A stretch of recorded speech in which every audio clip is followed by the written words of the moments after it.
del recién nacido permite, por una parte, descubrir una anomalía del sistema nervioso central y periférico y, por la otra, evaluar la edad gestacional.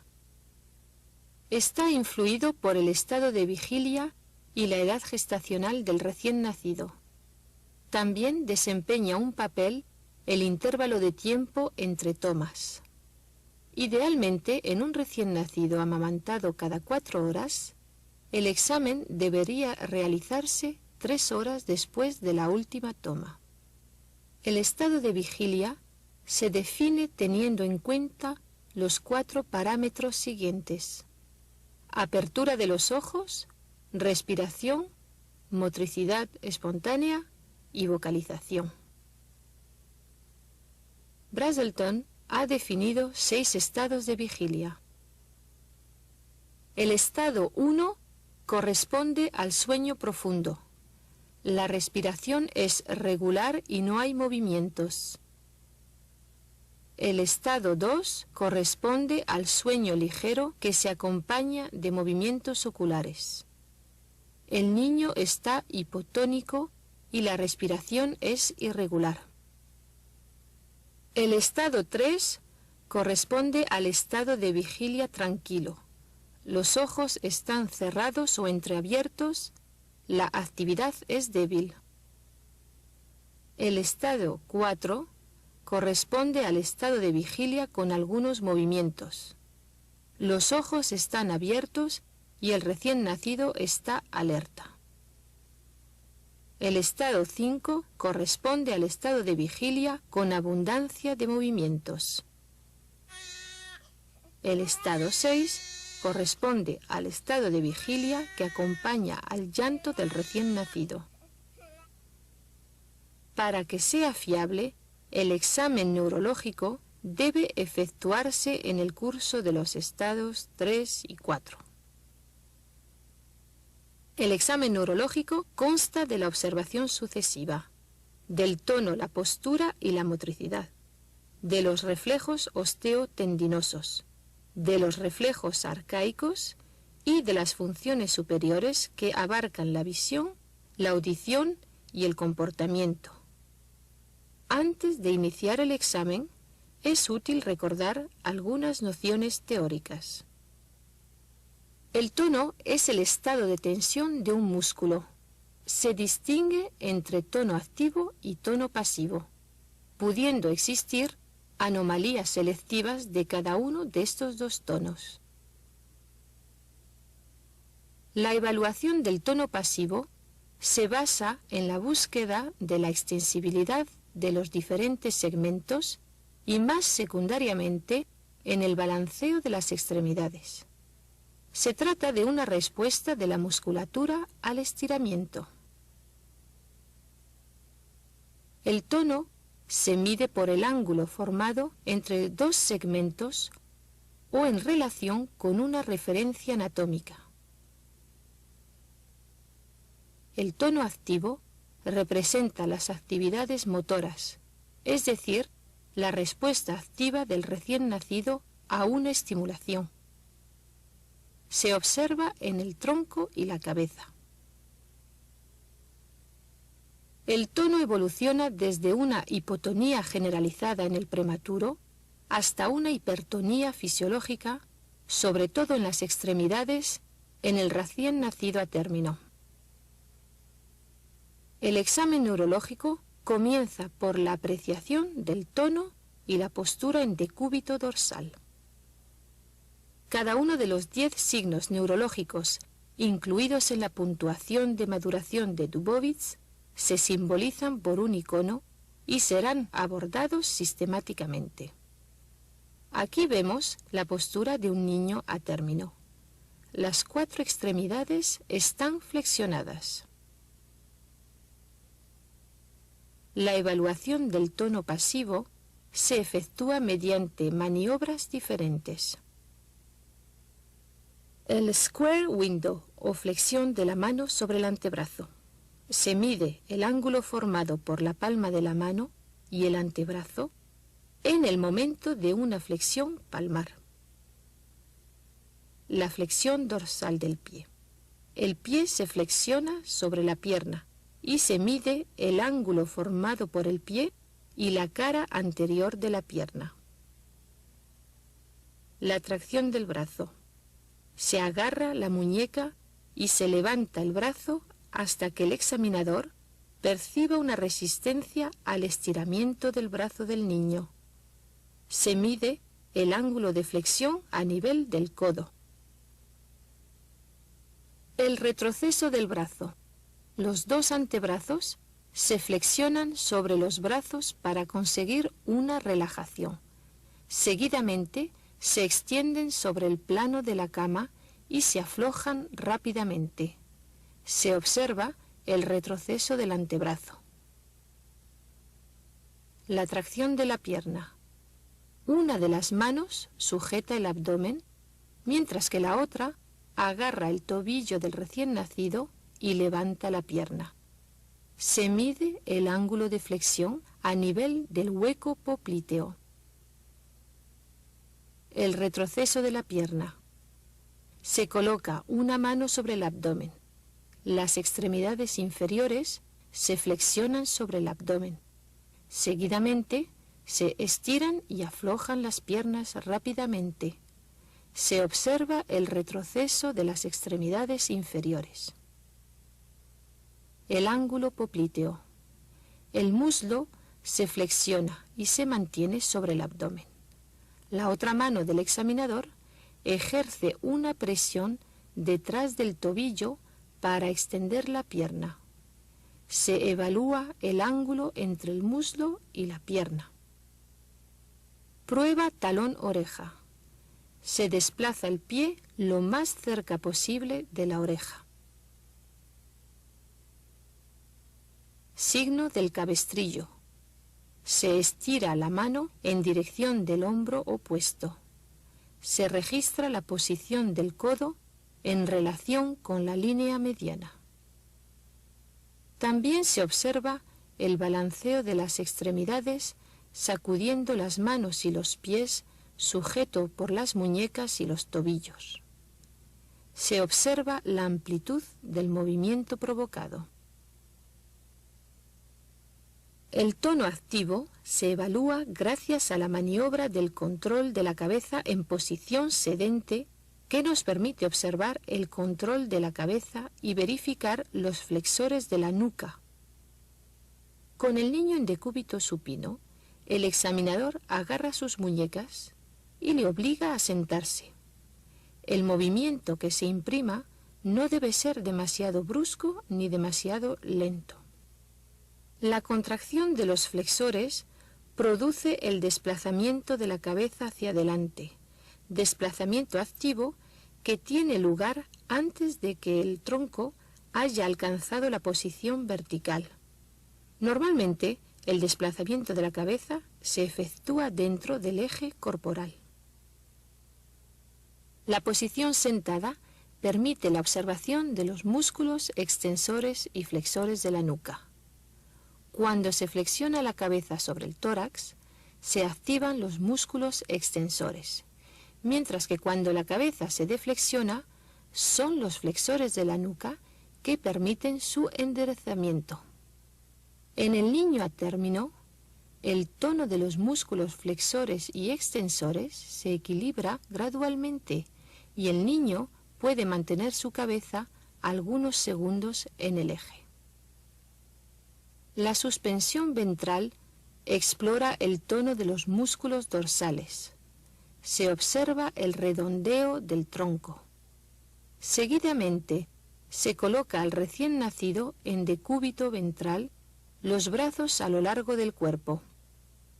Esto permite evaluar la postura de las extremidades inferiores que se flexionan progresivamente y de comprobar si el recién nacido puede separar sus brazos. Durante el examen se observa la motricidad espontánea que abarca movimientos de estiramiento, flexión y extensión. Estos deben ser simétricos. Las manifestaciones clínicas de las convulsiones neonatales pueden ser muy diversas. movimientos tónico-clónicos, generalizados, focalizados o atípicos, por ejemplo, en forma de movimientos oculares. En el recién nacido, a menudo se observan temblores durante los primeros días de vida. Pueden ser espontáneos o provocados. Aumentan con el hambre y el llanto. Desaparecen cuando el examinador sujeta la extremidad que tiembla. Se observan fácilmente en las extremidades y el maxilar inferior. El grito normal del recién nacido es claro y enérgico.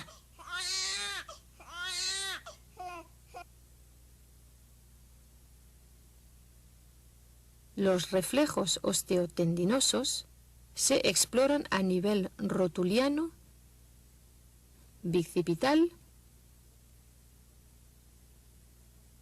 y estiloradial.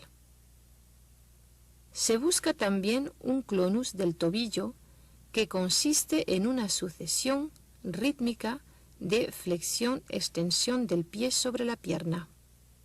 Un clono persistente después de 10 movimientos es anormal.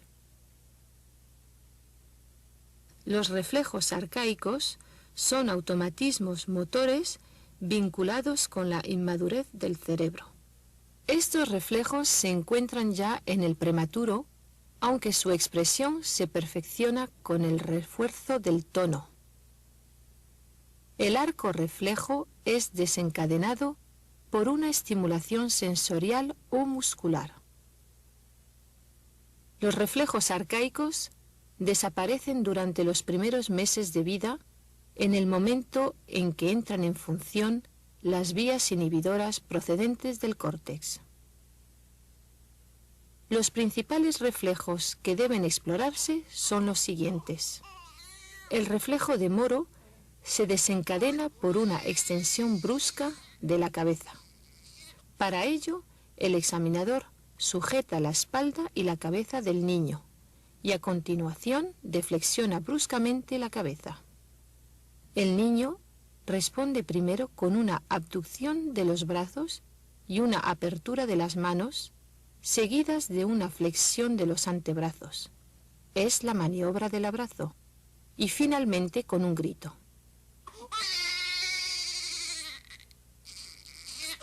El reflejo de Moro puede ser asimétrico en caso de fractura de clavícula, parálisis del plexo braquial u osteoartritis del brazo.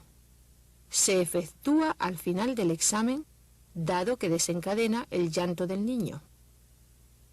Para verificar el reflejo de Galland, se estimula la línea paravertebral de la espalda, lo que causa su encorvadura. Los puntos cardinales se obtienen mediante una estimulación de las comisuras labiales y el reflejo de succión por medio de la introducción de un dedo en la boca. El reflejo de prensión o grasping se explora estimulando la palma de las manos y la planta de los pies. El reflejo del alargamiento cruzado se obtiene estimulando la planta del pie y provocando un movimiento de flexión, de extensión y de aducción de la otra pierna, que de este modo se aproxima al pie estimulado. La marcha primaria y el salvar un obstáculo son siempre espectaculares. El niño se mantiene en posición vertical, ligeramente inclinado hacia adelante. Levanta la pierna para salvar el obstáculo y a continuación pone una pierna delante de la otra, esbozando de este modo algunos pasos. El reflejo tónico asimétrico de la nuca se efectúa por una rotación pasiva de la cabeza del recién nacido sobre el costado, que produce una modificación del tono de las extremidades. El niño adopta la postura llamada del esgrimidor. A continuación, se evalúan las funciones superiores que abarcan los modos de comunicación, el comportamiento y las funciones sensoriales como la visión y la audición.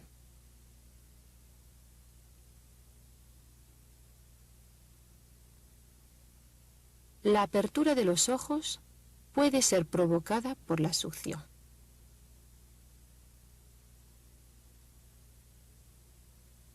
Se observan primero los movimientos espontáneos de los ojos que deben estar conjugados.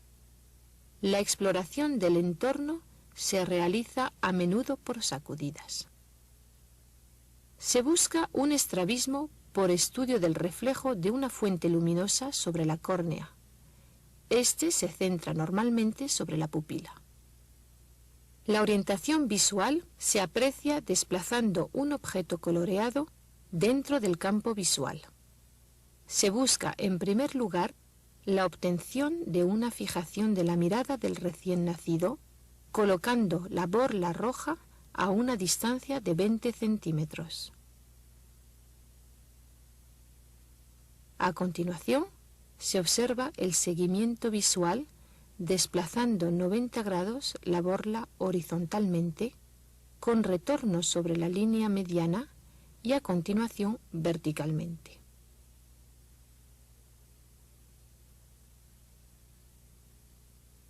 La orientación auditiva se explora tocando una campanilla. Debe procurarse no proporcionar índices visuales al niño.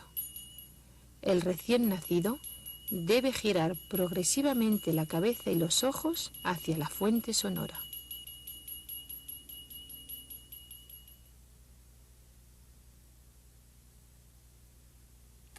En el curso del examen se evalúa el comportamiento del niño y su estado de vigilancia. Para evaluar la calidad del contacto, el examinador se coloca frente al niño a una distancia de unos 30 centímetros. Le habla y busca el contacto visual. El niño debe hallarse en un estado de motricidad libre de automatismos primarios. Para esto deben sujetarse bien la nuca y la cabeza. Solo en un estado de vigilia tranquila, el recién nacido será capaz de realizar actividades sensoriales. Responde con un cambio en la expresión, mientras que las extremidades se relajan y las manos se abren. El recién nacido a término puede modular sus reacciones y producir de este modo una gama muy amplia de respuestas al examinador. Las capacidades del recién nacido deben mostrarse a sus padres. De hecho, su reconocimiento permite reforzar los vínculos entre los padres y el recién nacido y contribuye a la plenitud de todos ellos. Se recomendarán momentos privilegiados como la lactancia.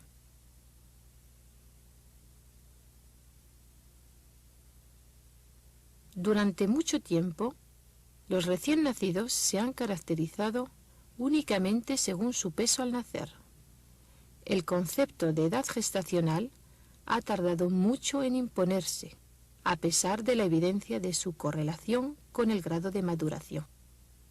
La determinación de la edad gestacional por la puntuación de maduración de Dubovitz consiste en la suma de los puntos correspondientes a las características somáticas descritas en el examen general y de los puntos de los 10 signos neurológicos marcados con un icono en el momento del examen neurológico. Veamos estos signos en un recién nacido a término y en un prematuro de 30 semanas. La postura de un gran prematuro se caracteriza por una extensión de las 4 extremidades. En un estado de maduración intermedia, únicamente las extremidades inferiores se encuentran en flexión. A término, las 4 extremidades están muy flexionadas. En el prematuro, el ángulo de la muñeca o square window está abierto. Luego, disminuye y alcanza 0 grados a término. El ángulo de flexión dorsal del pie también disminuye hasta alcanzar 0 grados a término. El retroceso del brazo es lento e incompleto en el prematuro, mientras que es vivo y completo en el recién nacido a término. El retroceso de las piernas también se producirá de un modo cada vez más rápido y completo con la maduración. En el prematuro, el ángulo popliteo está muy abierto, mientras que en el bebé a término disminuye en torno de los 90 grados. La distancia talón-oreja es nula en el gran prematuro, mientras que en el recién nacido a término el talón no puede alcanzar ya la oreja. Cuando se explora el signo del cabestrillo en el prematuro, el codo sobrepasa la línea mediana, aunque en el recién nacido a término el codo permanece al lado de la línea mediana. Cuando se realiza la maniobra del control de la cabeza en posición sedente, la cabeza del prematuro se inclina hacia atrás. En un recién nacido a término, la cabeza sigue el eje del cuerpo. En suspensión ventral, un prematuro tiene una espalda muy redonda. En el bebé a término, el tono del tronco está bien desarrollado.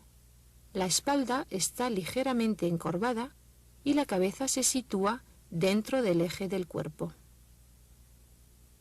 Para determinar la edad gestacional, se calcula el total de los puntos obtenidos en el examen.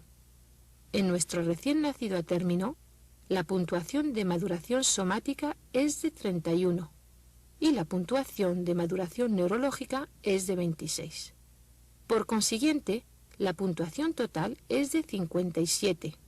Esta cifra se inscribe en la gráfica que relaciona la puntuación total con las semanas de gestación.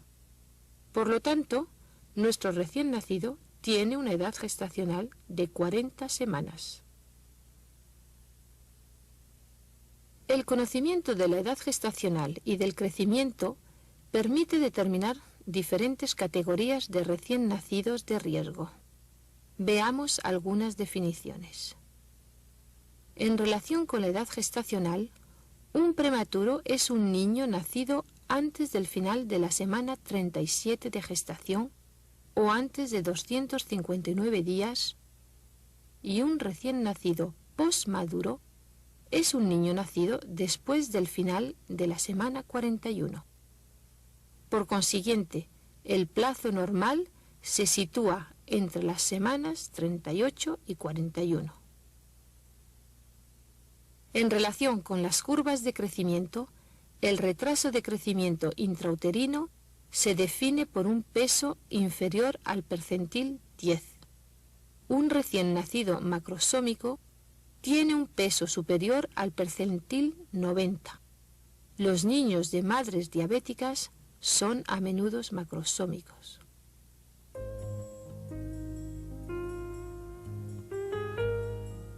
El examen del recién nacido, efectuado 2 veces, debe ser un momento privilegiado de atención y de diálogo con los padres.